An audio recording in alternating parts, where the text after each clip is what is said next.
এই ঘটনাটি সম্পূর্ণ কাল্পনিক, কোনো জীবিত বা মৃত ব্যক্তির সঙ্গে সম্পর্কিত নয়। নমস্কার, আমি ইস্পিতা ভৌতিক কাহিনীর থেকে বলছি। আজকের এপিসোডে শুনব প্রেত কুকুর। বছর 10 আগের কথা।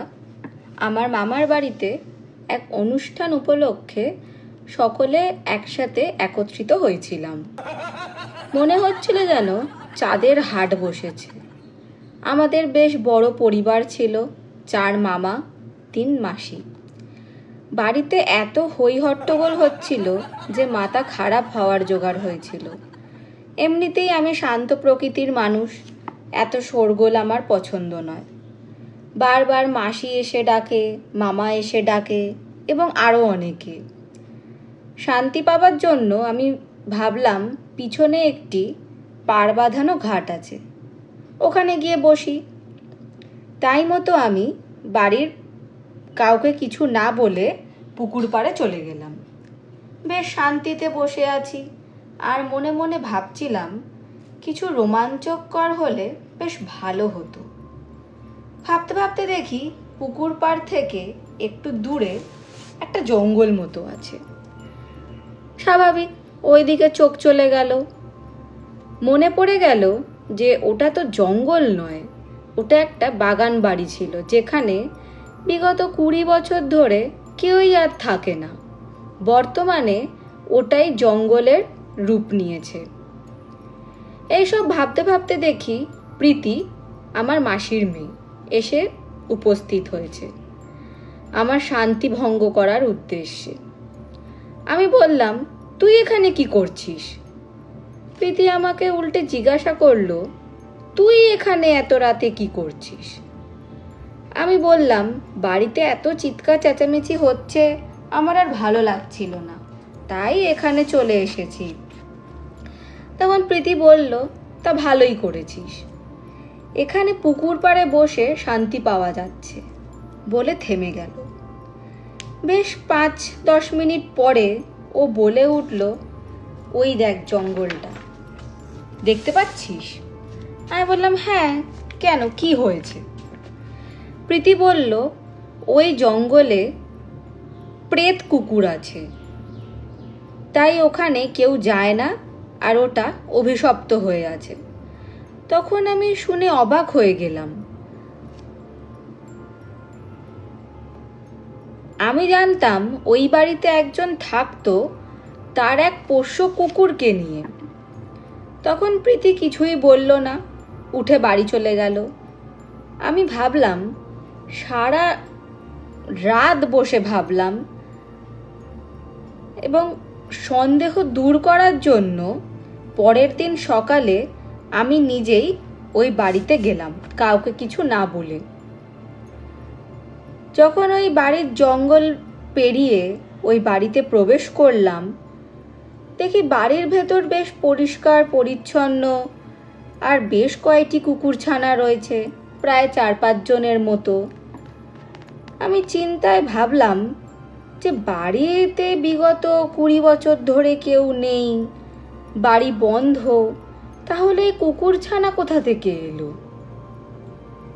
আবার দেখি চারপাশে বেশ খাবার দাবারও পড়ে আছে, আর ওদের দেখে মনে হলো ওদেরকে পরিষ্কার করা হয়, যত্ন নেওয়া হয়, খাবার টাইম টু টাইম দেওয়া হয়। এইসব আমি ভাবতে শুরু করে দিলাম। তার মধ্যেই দেখি ওই 4-5টা কুকুরছানার থেকে একটি কুকুরছানা আমার কাছে এলো এবং আমার প্যান্ট ধরে ডাকছে। আমি তখন ওকে কোলে নিয়ে আদর করতে যাব, হঠাৎ দেখি সে এক ভয়ঙ্কর রূপ। দেখি কুকুরছানাটা বিশাল আকারের বড় হয়ে গেল এবং দানব আকৃতি নিয়ে আমাকে তাড়া করলো। আর তার হাত থেকে বাঁচার জন্য আমি প্রাণপণ দৌড়াতে শুরু করলাম। দৌড়াচ্ছি, দেখি সেও আমার দিকে দৌড়াচ্ছে। দৌড়াতে দৌড়াতে যখন আমি ক্লান্ত হয়ে অজ্ঞান হয়ে মাটিতে লুটিয়ে পড়লাম, তখন আর আমার কিছুই মনে নেই। পরদিন সকালে যখন আমার জ্ঞান ফিরল, দেখি বাড়ির সবাই আমার দিকে হতবাক হয়ে চেয়ে আছে এবং নানান রকমের প্রশ্ন করছে যে কেন গেছিলিস, কি কারণে গেছিলিস, বাড়ির কাউকে বলে যাসনি কেন তুই ওই বাগান বাড়িতে যাচ্ছিস, নানান রকমের প্রশ্ন। আর তার মধ্যে শেষ প্রশ্ন যেটা ছিল সেটা আমার জ্ঞান হারিয়ে দেওয়ার মতো আবার ছিল। আমি শুনে অবাক হয়ে গেলাম। আমাকে বলল যে তুই কুকুর ছানা হয়ে যাসনি তো, দেখি তুই তো মানুষই আছিস, তাহলে কি করে হলো তোর সাথে এটা? আমি তখন এই কথাটা শুনে এক লাফে বিছানা ছেড়ে দিয়ে মাটিতে দাঁড়িয়ে পড়লাম আর জিজ্ঞাসা করলাম, মানে আমি কেন কুকুর ছানা হব? আমি তো মানুষই আছি। তখন সবাই সবার দিকে তাকাচ্ছে এবং প্রীতি তখন এগিয়ে এসে বলল, তাহলে শোন, আজ থেকে 20 বছর আগে ওখানে যিনি থাকতেন তিনি খুবই ভালো মানুষ ছিলেন, সৎ মানুষ ছিলেন, পশুপ্রেমী ছিলেন এবং কুকুরকে খুবই ভালোবাসত।